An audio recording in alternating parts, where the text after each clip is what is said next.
السلام علیکم ورحمۃ اللہ وبرکاتہ۔ دوستو، اگر آپ کو کوئی سخت پریشانی یا مشکل پیش آئی ہے تو آپ کثرت کے ساتھ اس دعا کو پڑھا کیجئے۔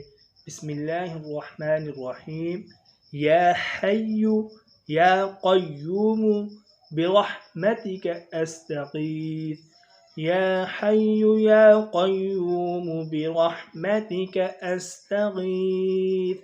اے زندہ، اے قائم رکھنے والے، میں تیری رحمت کے ذریعے مدد مانگتا ہوں۔ دوستو، جب بھی آپ کو کوئی پریشانی کا سامنا ہو یا مشکلات کا سامنا ہو تو اس دعا کو کثرت کے ساتھ پڑھنے کا اہتمام فرمائیں۔ انشاءاللہ وہ مشکلات اور پریشانیاں دور ہوں گی۔ اور مزید اچھی ویڈیوز کے لیے چینل کو لازمی سبسکرائب فرمائیں۔ جزاکم اللہ احسن الجزاء۔ طالب دعا قاری محمد آصف۔